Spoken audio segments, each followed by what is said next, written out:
There is a feeling that settles in late at night. Or maybe it comes in the quiet of the early morning, just before the world wakes up. It's a low hum, a sense of pressure.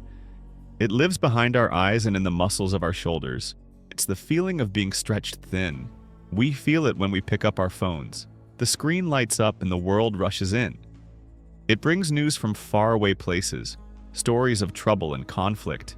It shows us the highlight reels of other people's lives, a long parade of success and happiness that can make our own path feel slow and uncertain. We are connected to more information and to more people than any other group in history. This connection was supposed to bring us closer. It was supposed to make life easier, and in some ways it has. But it has also built a machine of constant input. Every ping, every notification, every breaking news alert is a demand for our attention. Our focus is pulled in 100 different directions at once. We are expected to have an opinion on everything, to keep up with every trend, to respond to every message. We are told to build a career, maintain a social life, be informed citizens, stay healthy, and somehow find time to rest. The result is a quiet, private sense of being overwhelmed. It's the feeling of running a race with no finish line. We work hard, but the to-do list never gets shorter. We try to relax, but our minds keep spinning, replaying conversations and worrying about tomorrow. We scroll through images of calm, peaceful places while feeling a storm inside our own minds. This feeling is so common that we almost forget it's there. It becomes the background noise of our lives. We get used to the weight of it. We learn to carry it around. It's not a failure on our part. It is not a sign of weakness. It is a natural response to the world we have built. A world that is louder, faster, and more demanding than ever before. We are living in a storm of information and expectation. We are constantly being told what to want, who to be, and how to feel. In the middle of all this noise, it's easy to lose the sound of your own voice. It's easy to forget what you truly need. So the question we must eventually ask ourselves is a simple one. What do you do when the world feels this loud? Where do you find a quiet place to stand?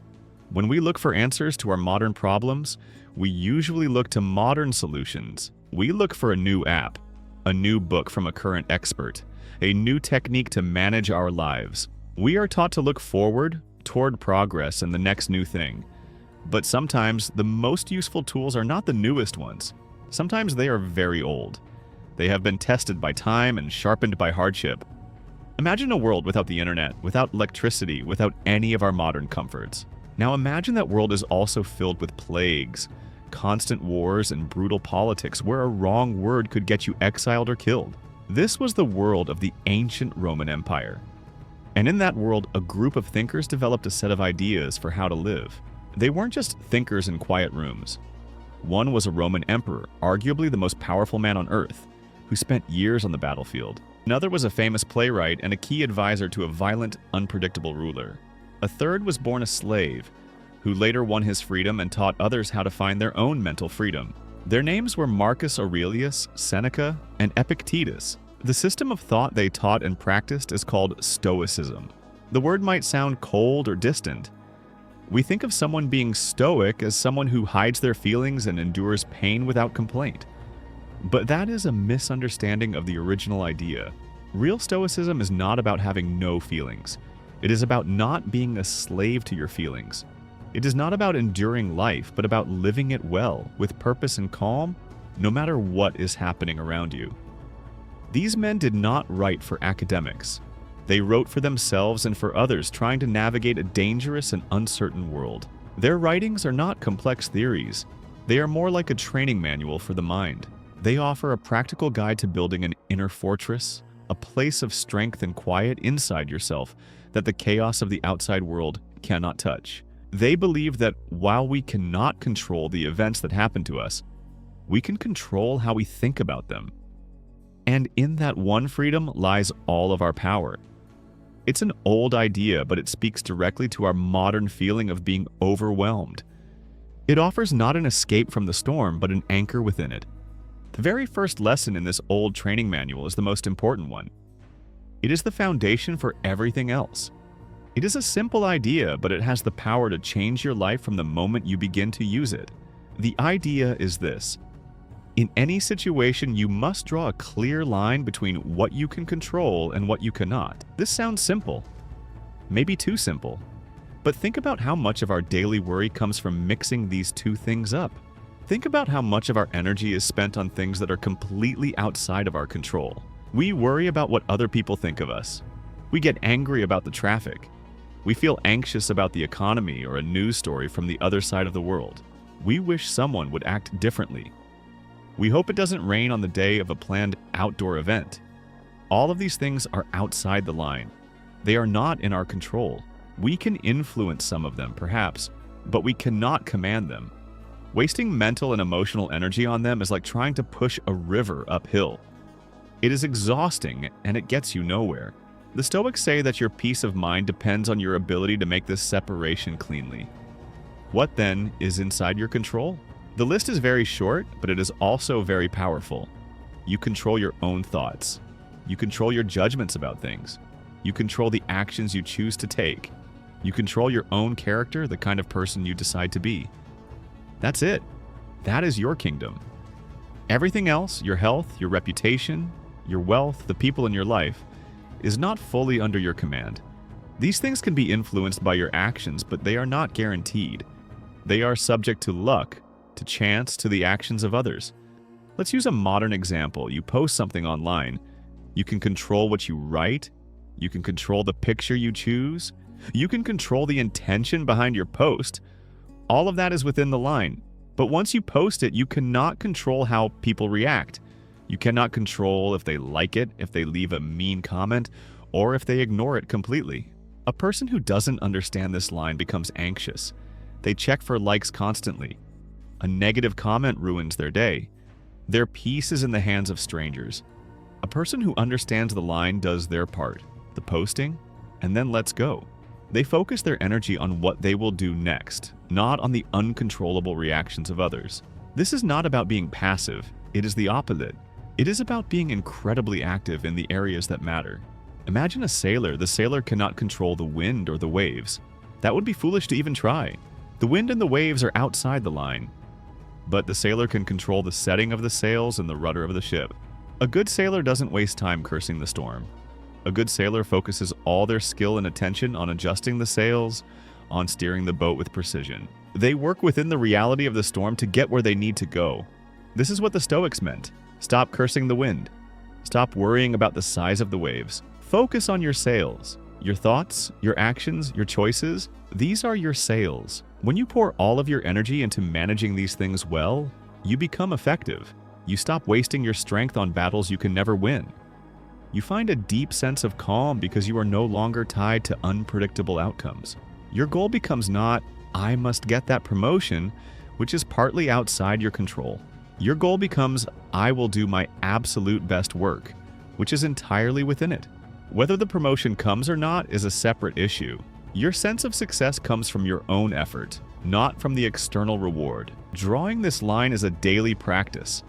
In every frustrating moment, you can ask yourself, what part of this is in my control and what part is not? And then, you can choose to put your full attention on your part and let the rest go. This is the first step to building that inner fortress.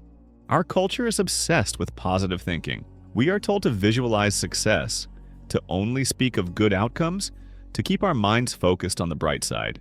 There is some value in this, of course, but the Stoics had a different and perhaps more powerful tool. It seems strange at first. It goes against everything we are usually taught. The tool is this: to regularly and calmly imagine that you have lost the things you value most. This practice is called negative visualization. It is not about being gloomy or pessimistic. It is not about dwelling on fear. It is a quiet, rational exercise in perspective. Here is how it works. You might sit quietly for a few minutes in the morning. In your mind, you could imagine that you've lost your job. You could picture what your day would look like without it. Or you could imagine that a close friendship has ended. You could think about your life without that person in it. You could even imagine that your house has been damaged, or that you have lost some of your physical possessions. Why would anyone do this? The first reason is resilience. Life is unpredictable. Bad things do happen. We lose jobs. Relationships end. People get sick. These are parts of the human experience. If you have never once considered these possibilities, the shock can be overwhelming when they occur. It can shatter your world. But if you have mentally visited these scenarios before, you have taken away some of their power. You have thought, if this happened, what would I do? How would I cope? You begin to see that you would likely survive. You would find a way. It makes you tougher. It is like a vaccine for misfortune. By exposing yourself to a small, controlled dose of the idea, you build up an immunity to the emotional devastation it can cause. The second, and perhaps more beautiful, outcome of this practice is gratitude. When you spend a few minutes thinking about life without your partner, and then you open your eyes and see them making coffee in the kitchen, your heart fills with a genuine appreciation for them being there. When you imagine your life without your current home, you walk through its rooms later in the day with a deeper sense of warmth and thankfulness. We get used to the good things in our lives. We take them for granted. They become invisible to us. Negative visualization makes them visible again. It scrapes away the dullness of routine and makes you see the incredible value in what you already have. This is the opposite of the anxiety that comes from constant wanting. Modern advertising trains us to always look for the next thing that will make us happy. The new car, the better phone, the bigger house. This creates a constant feeling of lack. Stoic practice does the reverse. It teaches you to want what you already possess. By imagining its loss, you fall in love with it all over again. This is not about pretending you want bad things to happen. It is about understanding that they might. And in that understanding, you find two gifts. The first is the strength to face hardship if it comes. The second is the ability to truly enjoy your life as it is right now, in this moment. You stop clinging to things with a desperate fear of losing them. Instead, you hold them with a gentle appreciation, knowing that nothing is permanent. It is a strange path to happiness, but it is a solid one. It is happiness that is not dependent on everything going perfectly. It is a peace that can survive a storm. At this point, a fair question arises. It's the most common objection, the one that makes people hesitate. If you are constantly managing your reactions, if you are not supposed to be upset by bad news or overjoyed by good news, doesn't that just turn you into a robot? Does this philosophy ask you to kill your own emotions? Does building an inner fortress mean you have to live in it all alone without any feeling? This is a serious concern. If the price of peace is your own humanity, it would be too high a price to pay. The truth is, Stoicism has been misunderstood on this point for centuries. The goal is not to eliminate emotions. That would be impossible, and it would not be desirable. Emotions are a part of being human. They are signals. Fear tells you about a potential threat. Sadness tells you about a loss. Joy tells you about something that aligns with your spirit. The Stoics understood this. They were not trying to get rid of the signals. They were trying to learn how to read them without letting them take over the entire system. The key difference is between having feelings and being controlled by feelings. This is not just a clever play on words. It is a world of difference in how you experience life. Imagine your mind as a clear, vast sky. Your emotions, anger, sadness, joy, fear, are the weather. They are the clouds that pass through the sky. Sometimes the clouds are light and puffy. Sometimes they are dark and stormy. A person who is controlled by their emotions thinks they are the storm. When anger comes, they become anger. When sadness comes, they become sadness. The cloud fills their entire sky, and they forget the blue is even there. A Stoic practitioner learns to remember that they are the sky, not the cloud. When a feeling of anger arises, they do not suppress it or pretend it isn't there. That would be like denying that a storm cloud is in the sky. It's pointless. Instead, they acknowledge it. They say, there is anger. They can observe it. They can feel its energy. But they know it is a temporary event passing through their awareness. It is not them. By creating this small space of observation, they keep the cloud from becoming the whole sky. They have the freedom to choose how to respond to the anger, rather than simply reacting in the way the anger demands. This is emotional management, not emotional suppression. Suppression is when you take the storm cloud and try to shove it into a small box. Eventually, the box will break, and the storm will come out, often in an uncontrolled and destructive way. Management is letting the cloud be there, watching it, and knowing that it will eventually pass, as all weather does. This practice takes time. It requires you to become a student of your own mind. When a strong feeling comes, you learn to pause, just for a second before you speak or act. In that pause, you ask, is this feeling guiding me well? Is reacting from this place of intense emotion the wisest thing to do? Often the answer is no. The first flush of anger rarely gives the best advice. The depths of sadness are not the best place from which to make major life decisions. By learning to pause and observe, you are not becoming a robot. You're becoming a wiser, more stable human being. You can still feel deep love, profound joy, and sincere compassion. In fact, by not letting your mind be constantly hijacked by negative emotions like pointless anger or chronic anxiety, you clear up more space for the positive ones. You are not turning off your heart. You are simply training your mind not to panic every time the weather changes. You are learning to be the calm, clear sky that can hold all weather without being broken by it. Understanding these ideas is one thing. Living them is another. Philosophy can feel abstract, like something you think about but not something you do. The Stoics, however, were intensely practical. They believed these ideas were useless unless they were applied, day by day, moment by moment.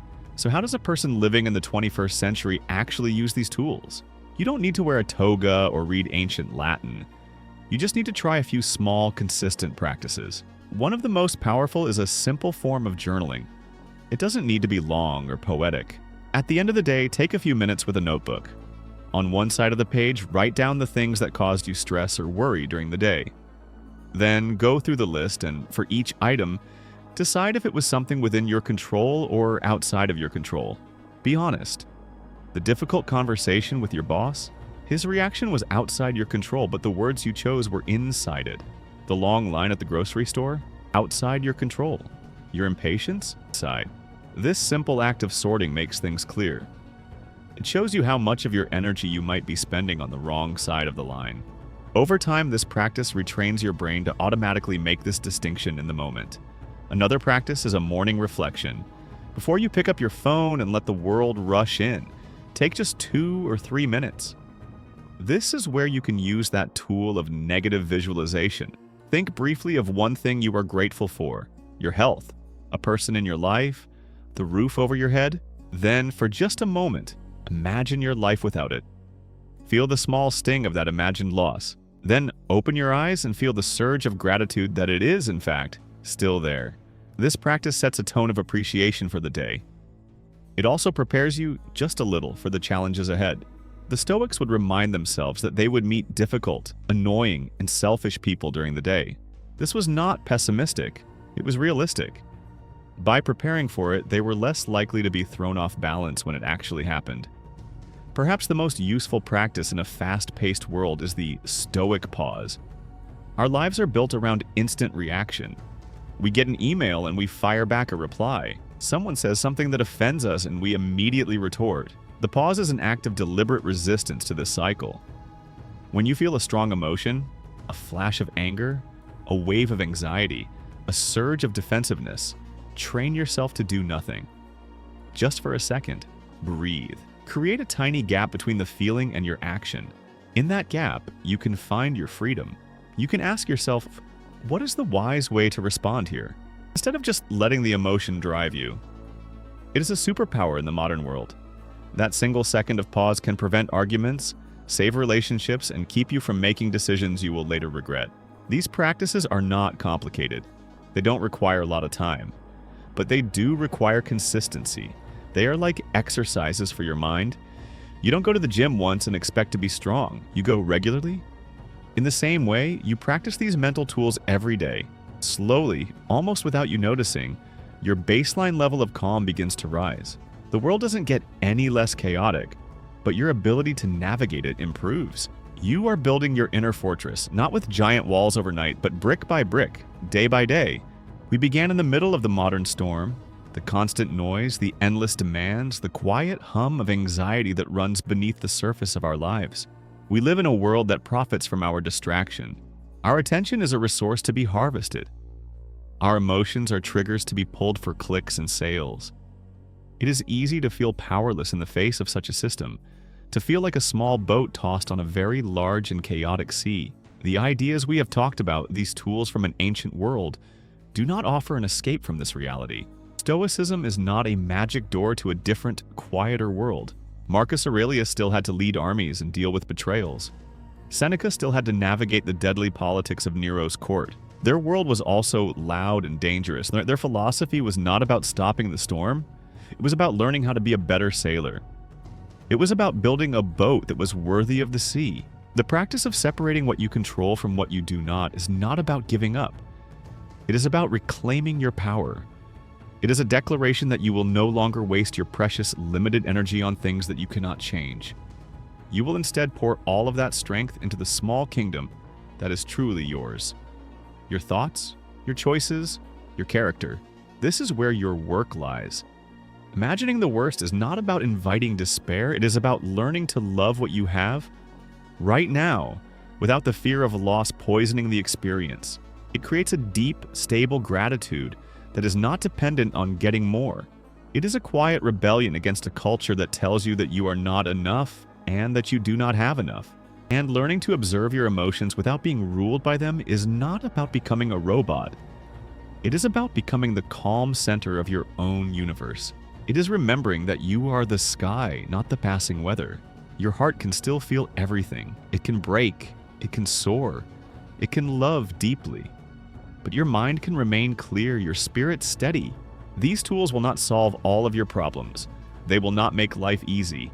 That was never their promise. Their promise is different. It is the promise of resilience. It is the promise that you can build something inside of you that the world cannot take away. An inner quiet. A core of strength. A sense of peace that does not depend on the world outside being peaceful. In our very loud, very fast world, maybe that is the most valuable thing a person can possess. A quiet place to stand no matter how hard the wind blows.